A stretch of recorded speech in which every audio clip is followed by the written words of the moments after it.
नमस्कार, आप देख रहे हैं फर्स्ट छत्तीसगढ़ न्यूज और मैं आपके साथ तिया चौहान। ऑडिटोरियम में हुआ डॉक्टर भीमराव अंबेडकर सम्मान मान समारोह। शहर के गौरव पथ स्थित पंडित गोविंद राम निर्मलकर ऑडिटोरियम सोमवार को संविधान निर्माता भारत रत्न डॉक्टर भीमराव अंबेडकर जी की जयंती सम्मान मान समारोह का आयोजन किया गया। सम्मान सभा के आयोजन में शामिल हुए विधानसभा अध्यक्ष डॉक्टर रमन सिंह एवं मध्य प्रदेश सरकार के मंत्री कैलाश विजयवर्गीय शामिल हुए। आपको बता दें कि सारे देश में संविधान निर्माता डॉक्टर भीमराव अंबेडकर के सम्मान पर 10 दिवसीय आयोजन किया जाना है। उसके लिए देश के अलग अलग राज्यों के जिलों में भारतीय जनता पार्टी के वक्ता बाबा साहेब के योगदान को जनता के समक्ष रखेंगे। इसी कड़ी में आज मध्य प्रदेश शासन के कैबिनेट मंत्री कैलाश विजयवर्गीय राजनांदगांव प्रवास पर रहे। मंत्री जी ने मंच में अपने उद्बोधन में कहा कि डॉक्टर भीमराव अंबेडकर जी को सारा देश याद कर रहा है।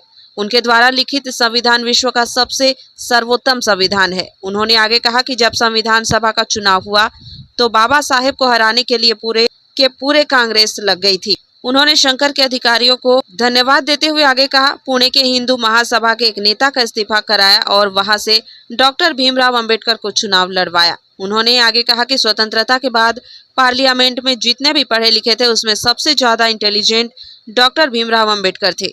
मंत्री जी ने आगे कहा कि बाबा साहेब के जीवन काल के 5 स्थानों का चयन करके उन्हें पूर्ण रूप से विकसित किया जा रहा है। राजनांदगांव से राधेश्याम शर्मा की रिपोर्ट।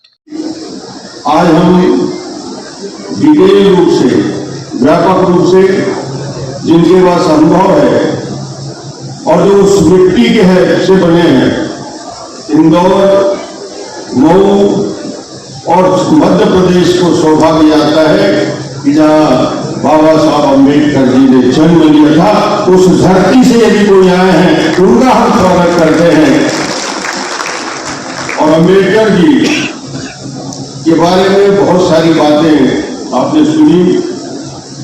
मुझे लगता है कि एक व्यक्ति जो विचार बन गया, एक विचार जो आंदोलन बन गया और एक आंदोलन जिसने भारत को नया संविधान दिया, और इस सब के ऊपर वो व्यक्ति जिसने देश और दुनिया में खासतौर से ऐसे लोग, दबे कुचले दलित वर्ग के लोग स्वाभिमान से जीने का अधिकार दिया, उस व्यक्ति का नाम है भीमराव अंबेडकर। इसलिए आज हम देश की अवसर में 14 अप्रैल यह बात तिथि है कि भारत माता के कोख से एक ऐसा पुत्र जन्मा जिसने सदियों से आ रही सामाजिक असमानता, अन्याय, भेदभाव की दीवारों को अपने संघर्ष, अपने विचारों से तोड़ने के लिए संविधान का निर्माण किया। और मुझे लगता है कि भारत रत्न मेरे मित्र वेद प्रकाश पांडे जी, जो हम लोगों के साथ मध्य प्रदेश के मंत्री थे, विधायक थे, फिर यहाँ पर भी मंत्री रहे, विधानसभा के अध्यक्ष रहे, पता नहीं कितने पदों पर रहे।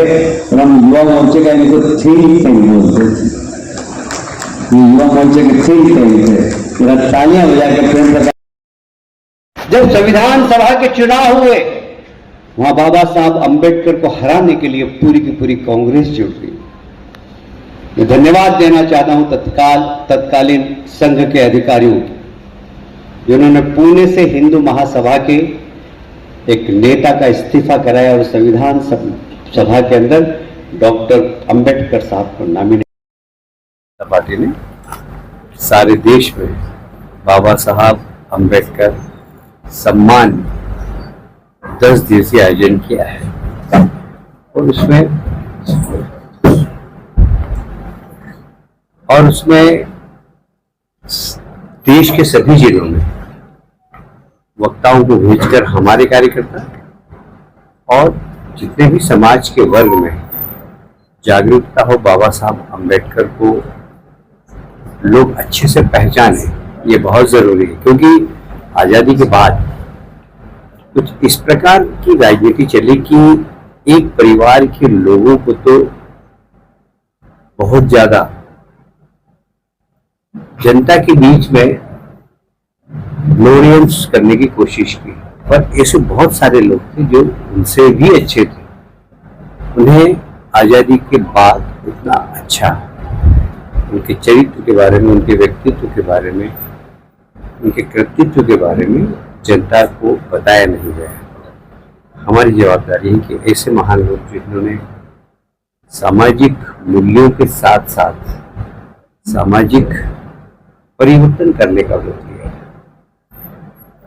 बाबा साहब अम्बेडकर पहले व्यक्ति थे जिन्होंने 3 विषयों में पीएचडी की, और इकोनॉमिक्स के तो पहले पीएचडी थे,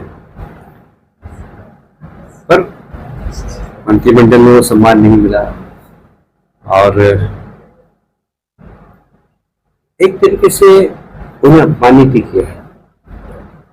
हम उनके व्यक्तित्व, उनके कृतित्व को लेकर आज सारे देश में घूम रहे हैं। बाबा साहब अम्बेडकर देश की एकता के लिए और गरीब वर्ग के उत्थान के लिए कितना योगदान दिया, उसके बारे में हम लोगों से चर्चा कर रहे हैं।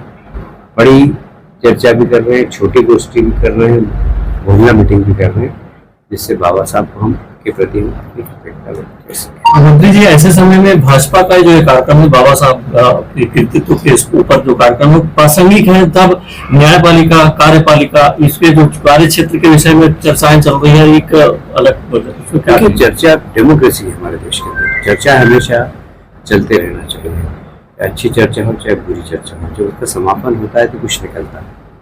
देखिए, ये मंथन है, और मंथन में जब भी आप अच्छा मंथन होगा, अच्छा घी निकलेगा। और मैं समझता हूँ कि यदि कहीं पर कुछ गलती हो रही है और किसी व्यक्ति ने उठाई, हो सकता है उचित मंच नहीं, हो सकता है मर्यादा पार कर दी हो, और यदि उसकी सही बात हो तो उसको स्वीकार भी करना चाहिए। अगर गलत बात हो उसको समझाना भी चाहिए। ये तो डेमोक्रेसी की खूबसूरती है।